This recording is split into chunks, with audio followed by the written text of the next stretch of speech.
यस केटाहरूको मेहनत जारी छ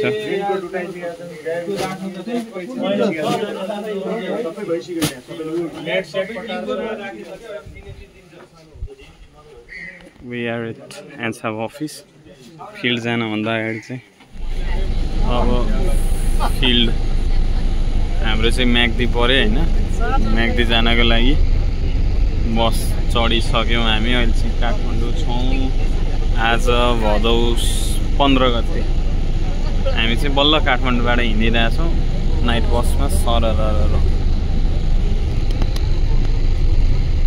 अहिले आज कति गते अरे 18 गते महिनाको 18 गते करेन्ट डेट चाहिँ यस्तो भयो अब हामी पहिलो प्लटतर्फ चाहिँ जाँदैछौँ पहिलो प्लट कता हुन्छ हैन हामी यहाँ नजिकै छ हामीसँग हाम्रो क्रू लिडर दाजु हुनुहुन्छ है हेलो हेलो म Anumesh Parajuli crew leader of Myagdi district दाइ भएर हामीलाई आँट आएको छ र हामी चाहिँ अब बढ्दैछौँ हाम्रो पहिलो प्लटतर्फ बेनीको बजारलाई चाहिँ हामीले पछाडि राखेर ल एउटा प्लटको मेजरमेन्ट पाइयो हैन इन्भेन्ट्री यस्तो ठाउँमा हामी पुरै भिड छ अघिमा लोटे हैन यस्तो भिड छ तल गाउँ छ कसम डेडली छ डेडली हामी चाहिँ यस्तो ठाउँमा आयौँ कि ठाडै पहाड चढ्नु पर्ने छ यस गाइस ओहो यो मोबाइलमा देखियो छैन ठाडै भिड छ यहाँ त है यस्तो भिड छ साह्रै गाह्रो छ है crew leader leading in the front है लिडिङ फ्रम द फ्रन्ट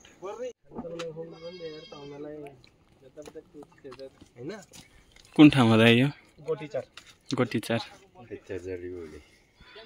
जडीबुटी आश छ आश मरेको छैन हैन दाजु हामी चाहिँ यो बान्दुक गाउँबाट माथि आयो म्याग्दीको अहिले चाहिँ 7 बजे हैन 7 बजे हामी फिल्डबाट फर्किँदैछौँ हैन यस्तो छ के बाटो यो तलको पहिरो हो के है गाइस मान्छेलाई यहाँ हिँड्न गाह्रो पर्यो कोही मान्छेले भ्लग बनाइराख्छ forestry is not for beginners भन्थे एउटाले यो भ्लग बनाउने भन्दा छिटो कुद्ने हो भाइ यहाँ एउटा ढुङ्गाएर लायो भने केर्ने हौ फिल्ड गहन रमाइराखन पैसा कमाइराखन पार्टी दिएन है कमाए अब मान्छेको पारा यस्तो छ अब सजिलो काम भयो त पार्टी के हैन पैसै दिन्थे होला के गर्नु यस्तो छ यी लाएर यी सबै है बिजोग रमाइलो छ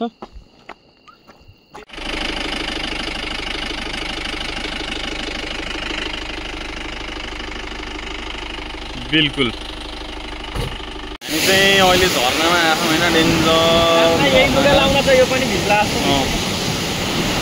खतरा झर्ना छ बवाल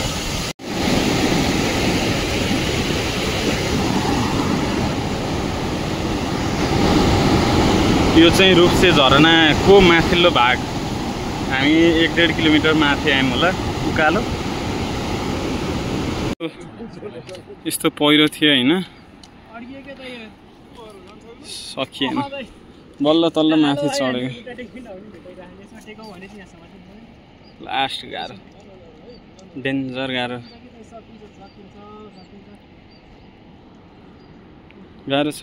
छ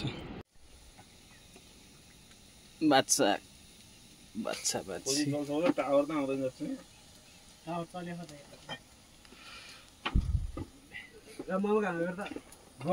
लो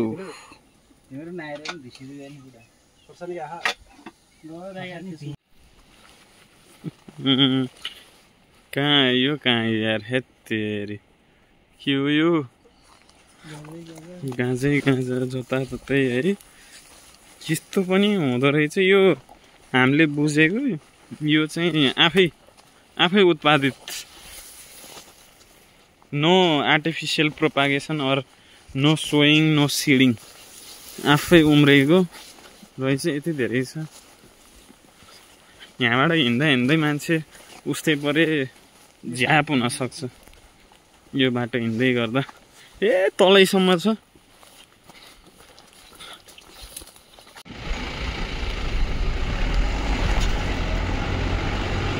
गोरेपानी हियर वी गो। अब 15 किलोमिटरमा चाहिँ हामी कहाँ पुगिन्छ? गोरेपानी पुगिन्छ। ठाडै उकालो अनि घुम्ती। मलाई डाइनोसरको नाम पनि छैन। ट्राइसेरोटप्स हौ। ठिक छ ठिक छ। पानी पर्यो हैन। हामी चाहिँ अहिले गोरेपानीबाट माथि उक्लिँदैछौँ। पानी परेर सबैजना रेनकोट लगाएर सामानहरूलाई चाहिँ के भन्छ सामानहरूलाई पनि रेनकोट लगाएर उक्लिँदैछौँ।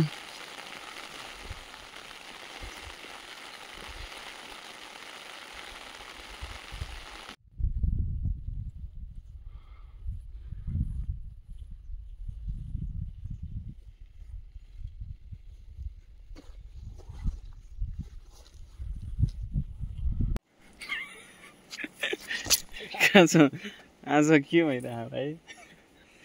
हाम्रो चाहिँ आज पुग्न सकिएन होइन ठाउँमा। अगाडि पनि भिड, पछाडि पनि भिड, दायाँ पनि भिड, बायाँ पनि भिड। त्यहाँमाथि यस्तो कुहिरो छ होइन, केही देखिएको छैन। यहाँबाट अब 160 मिटर तल छ। यो निगालो घारीले गर्दा न तल जान मिल्छ। यसो ल पन्छाएर गयो, पहाड छ, सिधा पहाड। अनि फेरि तेर्सो जानु पर्यो। तेर्सो गएपछि तल जानै सकिँदैन। त्यही भएर अब के हुन्छ हेरौँ। अहिले 3 बज्यो। ठ्याक्क यो बयाली भन्ने ठाउँमा आयौँ होइन। यहाँबाट खास हामी हिडन लेक जानुपर्ने हो, तर यहाँबाट पनि जान मिल्छ भन्ने कुरा छ। त्यही भएर अहिले बयालीमा आयो। राम्रो छ, फुलै फुलको बिचमा एउटा भमरा। हामी चाहिँ यिनीहरूले यसरी घाँस खाँदा त जुगा पनि चपाइदिन्छन् होला है। कति खान्छन् होला जुगा? म गएर लाग्यो त है। हामीले चाहिँ 5 औँले भेटायौँ होइन। यो चाहिँ हाम्रो प्लटमा पर्दैन। हामी चाहिँ प्लटमा जाँदैछौँ र जस्तो भिड छ होइन, काम गर्न सजिलो रहेनछ। अनि कुहिरोले चाहिँ 10 मिटर अगाडिको पनि देखिँदैन कि, त्यस्तो कुहिरो छ। 5 औँले चाहिँ भेटियो। अस्ति चाहिँ सतुवा पनि भेटेको थियो, तर त्यो पनि प्लटभन्दा बाहिर थियो।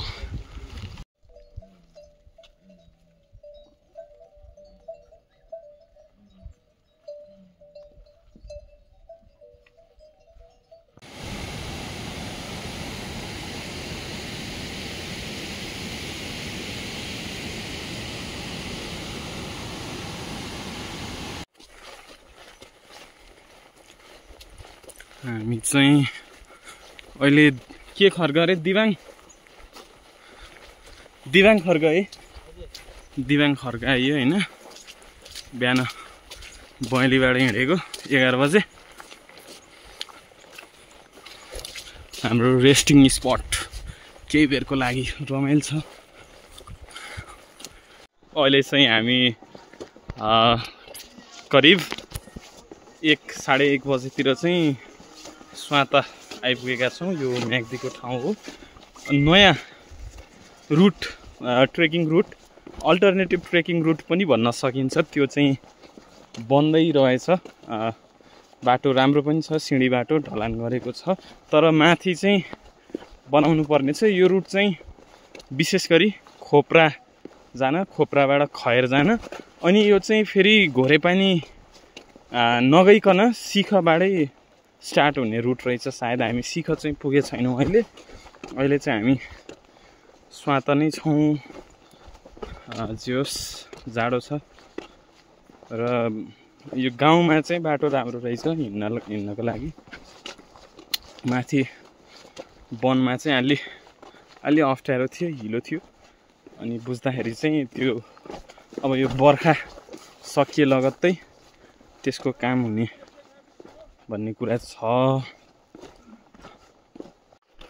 यो चाहिँ त्यही सोताको बाटो तपाईँ देख्न सक्नुहुन्छ। निकै नै आर्टिस्टिक तरिकाले चाहिँ एउटा होटल बनिरहेको रहेछ यहाँ चाहिँ।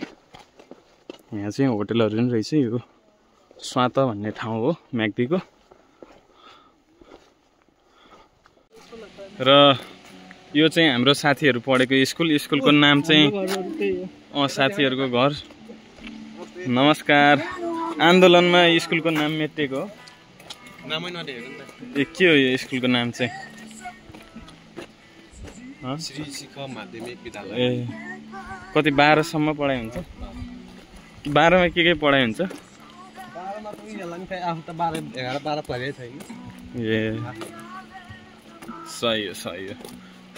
के भन्छ म्यानेजमेन्ट पढाइ होला नि है। शिख मावि साह्रै राम्रो रहेछ। यो होस्टेल हो। अनि उ त्यो तपाईहरुको गाउँलाई के भन्छ रे? किन्दु। मेरो घर के है माथि छ नि त, माथिको निलो टिनको। ए सबै निलो टिन छ है।